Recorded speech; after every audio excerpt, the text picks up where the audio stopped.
Tak viděli jste jako skoro až plíživou chůzi. Kdykoliv jste během show chtěli asi vám podpořit potleskem, vůbec se nebojte, vůbec neváhejte, aspoň bude jenom rád. On se vás tomu možná i někdy vyzvědět, no. A teď to byla taková slepička, což znamená, že je šťastný, že je rád. Je to vlastně odkaz na japonský velkomot firmy Honda. Now, run now in circles, please. Výborně, a všimněte si toho pohybu.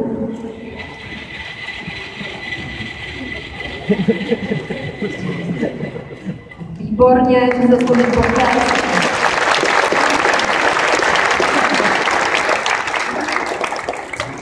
My samozřejmě také, když vykonáváme podobný pohyb, běháme do kruhu nebo jezdíme na šký oříšek.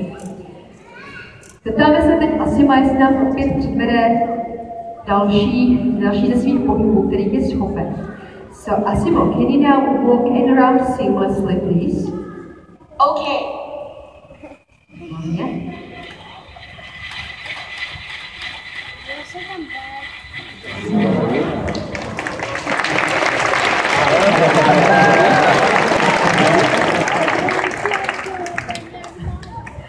Tak bylo to určitě běh, chůze, dokonce umí běhat po spátku a také skákat na byla ochutnávka jeho skákacích dovedností. U skákání ještě chvilku zůstaneme. Poprosím ho, jestli nám asi zaskáče a schválně se spočítat.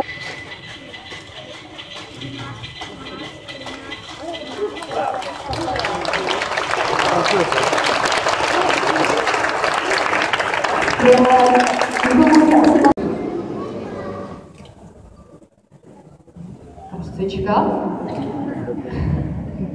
Ještě nohy by se měl teda procvičit hlavně, výborně. Chci si protáhnout své robotické svaly. Tak zeptáme se, už teď je všechno v pořádku. So, are you ready now? Výborně, je připraven. So you can run.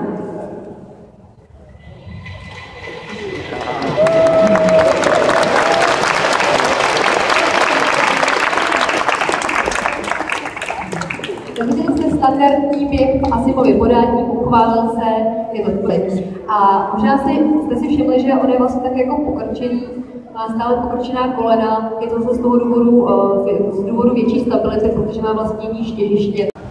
I got it. Is this fine? I'll start delivering to my friends. Možná jste potřebovali, že se asi moc jestli je v pořádku, když už zatleská, když je to moc. Má zájem, a jakmile vlastně on na prstech cítil váhu toho tálcu, věděl, že už je může trošku sevřít, můžete hrát stisknout. I came for delivery. Přišel na správné místo.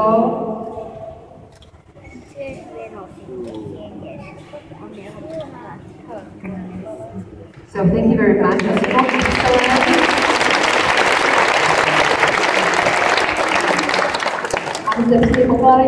A je to vlastně nabídnu tu ruku ke stisku, potřásání, měl rozhodné prsty, já jsem věděla, že on taky chytit.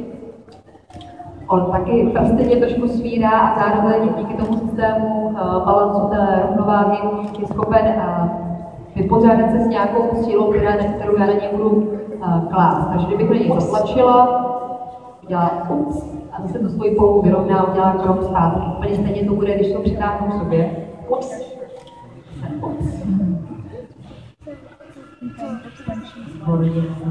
So thank you very much. Tomu míčení laseru je schopen vyrovnat svoji polohu korkem dopředu, do strany.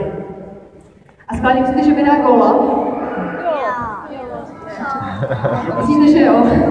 Asi máte pravdu. Jak děkuju teda za pozbuzování, to mi dodalo si důvěru. So, Asimo, I'm ready, you can kick the ball now. Okay.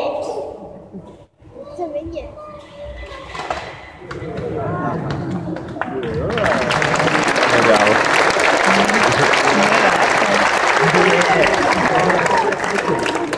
Tak teď se to nevíkla, já nevím, návštěvník, děkuju moc.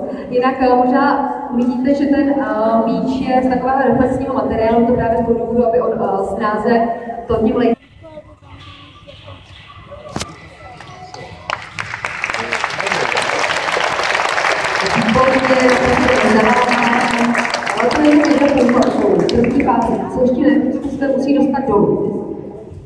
So, Asimo, are you ready to walk down the stairs now?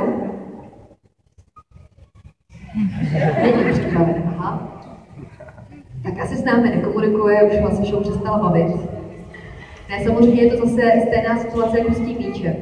On má na schodech, stejně jako na celé podlaze, takový systém mapu značek, podle kterých se řídí.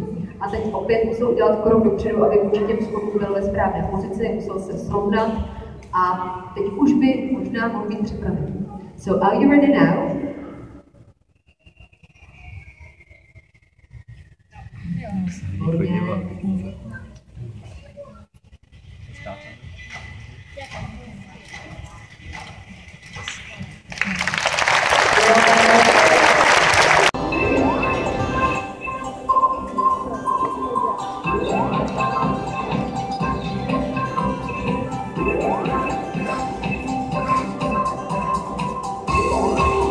Tancuje líbrakty.